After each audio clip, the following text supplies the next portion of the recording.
Tim and I met in an English literature class our junior year of college, and we've been together the 10 years since.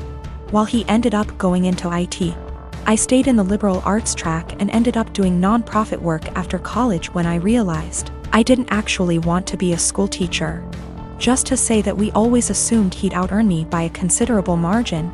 Though when he made more, I always insisted we split things evenly to avoid potential resentment down the road. I've had sort of a non-linear career path, but ended up switching to the corporate world. To make a long story short, my liberal arts degree and time doing non-profit work gave me a lot of skills that enable me to really excel professionally in some more niche areas. I recently started a new job as a consultant, making way more than I'd ever anticipated. When I got the offer, I told Tim that the pay was amazing, but he didn't ask about the actual amount, and I didn't want to be braggy about it, especially since I was fairly sure it was above his current income.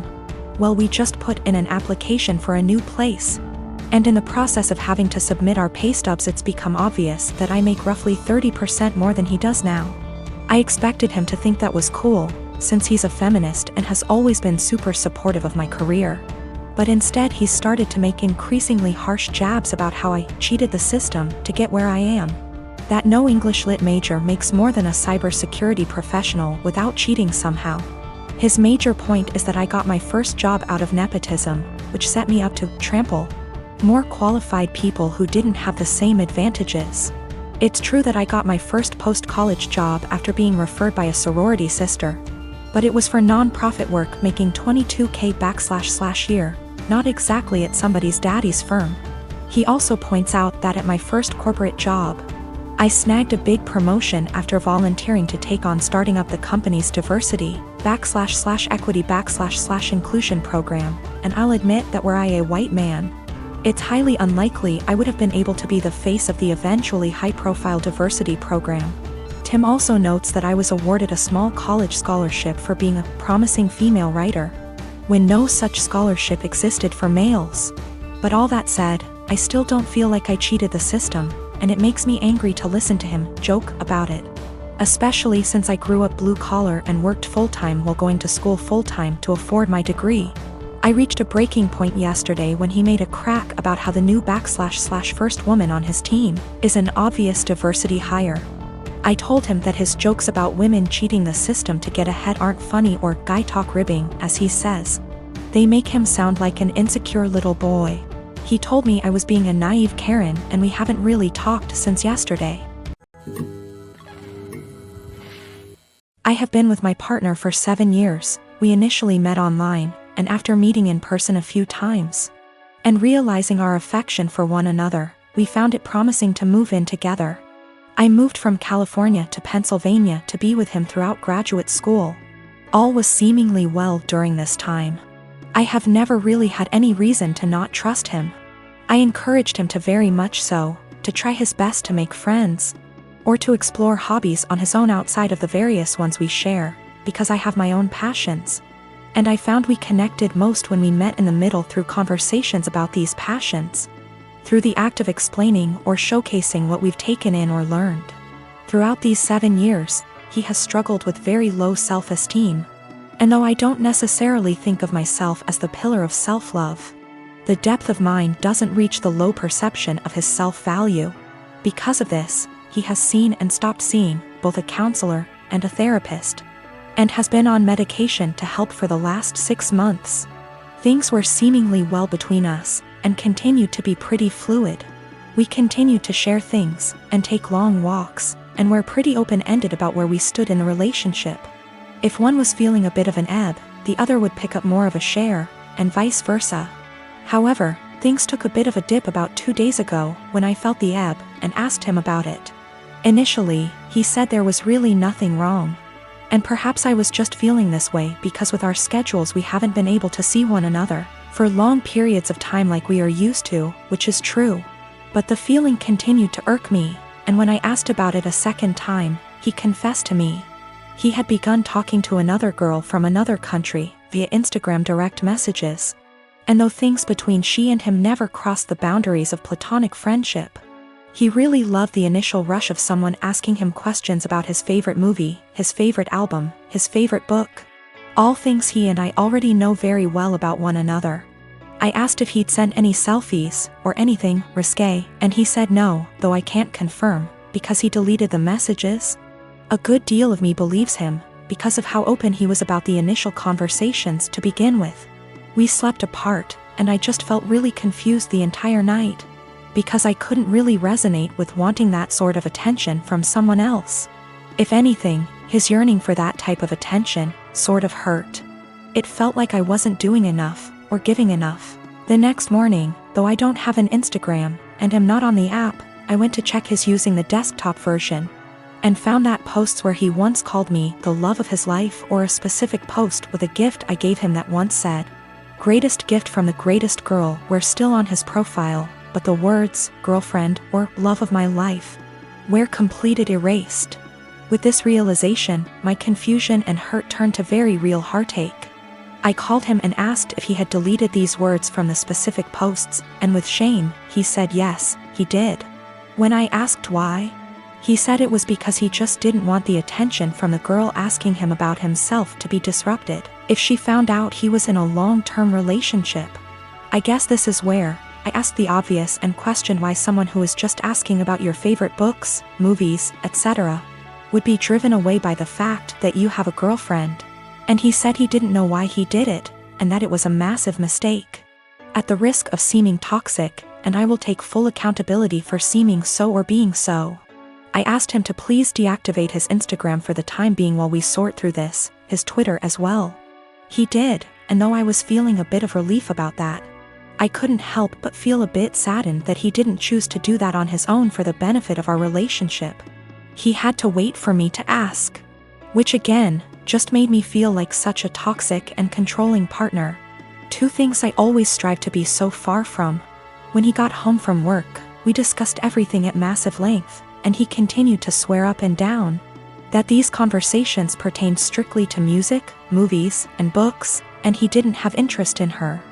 Just interest in the initial rush of the attention he was receiving. We read a few articles, and he broke things down to me as his self-esteem has never been lower. Despite his career as a doctor being at a high, and his finances in order, he felt things with his music weren't taking off.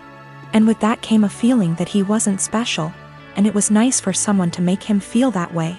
I felt shame and asked him if I wasn't doing enough or giving enough to him to make him feel that way. He said, I defiantly was. But my love, and attention and affection, became a pillar he could rely on, and got used to, so with new attention came a rush. And he liked that. I asked him if he wanted to be single, and find that rush in dating new people. And he kept insisting that that's so far from what he wants. He wants to remain a couple, and do all he can to work on these things together.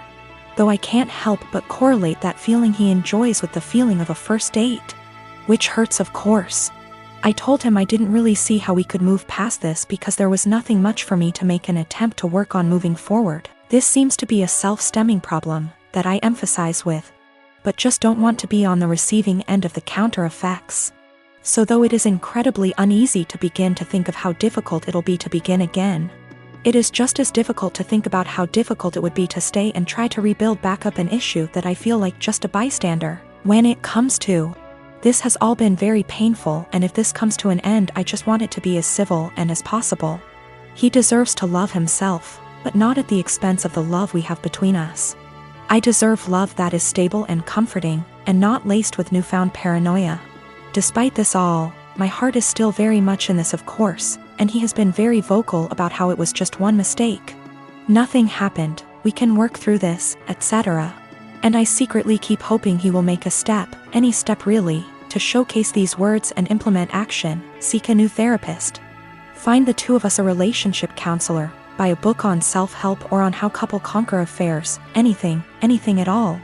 Without me having to be the one to ask him. I just want him to have that yearning that he continues to say he has, but instead of saying it, I was him to show me. That makes me irrational or just plain dumb. I believe to be in a state where I can handle either answer. Or something completely different just the same. Do all think I'm blowing something completely out of proportion? Given how this was an exchange of conversation between him and another girl for just a few days.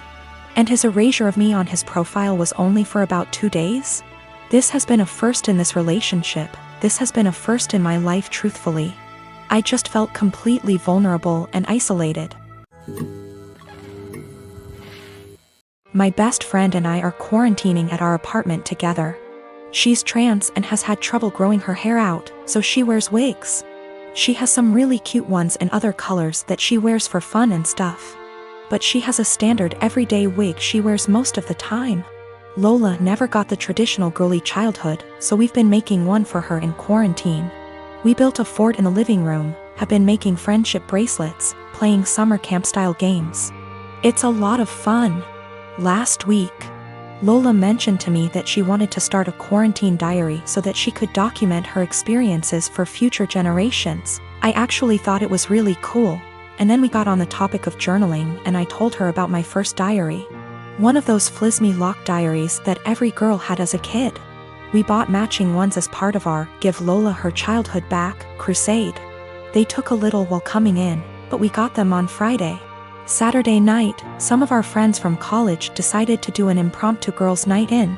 Lola was in the shower, so I answered the Zoom without her. Lola is not out to anybody at our college and I respect that. This is her fresh start and she has a right to decide when she wants to come out to these people, if at all. I know I wouldn't 100% trust some of the people at our school with something as personal as this. We were talking about what we've been doing in quarantine and I mentioned that we had gotten the diaries. I said it was for the nostalgia and they wanted to see the diaries. We left the box in Lola's room, so I went in to show them. Lola and I go into each other's rooms all the time, we're basically sisters to one another, and it's just about second nature. When we were younger, we had keys to each other's houses. I didn't think anything of it. I flipped the camera to show the diaries and didn't flip it back. I got distracted by a cute choker on her dresser and forgot that the camera was flipped back / there was anything to hide. They knew Lola has worn wigs out to parties / the club / etc., but her everyday wig was right out in plain view, and one of our nosier friends asked what the new wig was. I completely blue-screened and someone else realized that it was Lola's hair. I genuinely had nothing to say. They were asking why Lola wore a wig and I had no explanation. I didn't want to out her. Someone else came to the conclusion that Lola must have cancer or alopecia or some other horrible thing that causes hair loss. They've decided that she was just too embarrassed to say, and they all started going on about poor Lola, etc. I just didn't know what to say and I said it wasn't my place to confirm / deny. I hung up and immediately told Lola.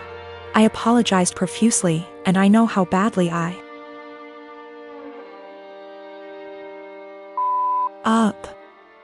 feel so guilty about it. But, understandably, she's upset. Now, she's being forced to decide whether or not to out herself. Lola, understandably, doesn't want to lie about having some serious disease and people are already trying to show support. At the same time, though, she doesn't want to have to come out. I don't know what to do. I want to support her, but she doesn't want to even see me right now. I have a lot of family members. I come from a religious community that doesn't believe in the public school system and tends to have a ton of kids. I have an older sister, Julia, a stepbrother, Ron, a stepsister, Molly, a half-brother, Joe, and a half-sister, Lucy. Growing up, all of us were homeschooled.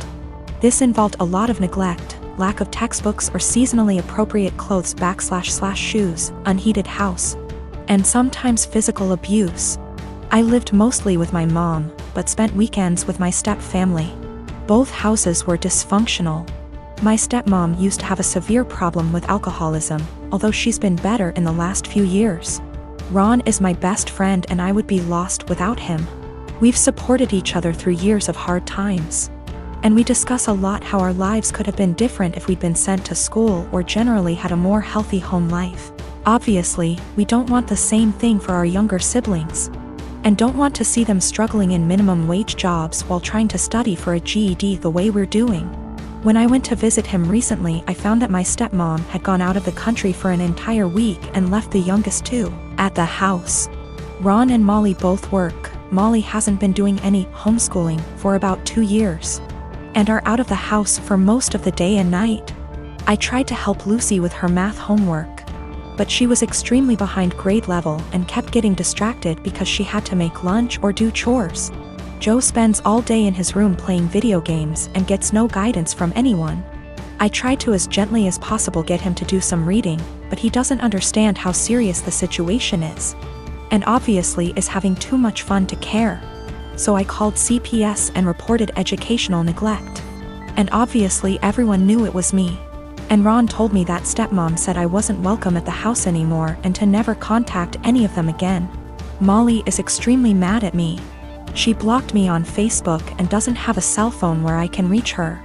Julia, who somehow heard about all this despite living across the country, also blocked me on Facebook. And reported my Facebook as impersonating a celebrity. Facebook deleted it, generally making everything harder. This stings even more because I'm already estranged from my bio mom over my religious beliefs. I now have no family members left, besides Ron, thank bejeebus, who want anything to do with me. I feel like I make enemies everywhere I go. Ron has been saying for years that he can't call CPS, and I guess this is why, but at least he doesn't blame me. He suggested that I try to talk to stepmom once some time has passed, but I would have no idea where to begin.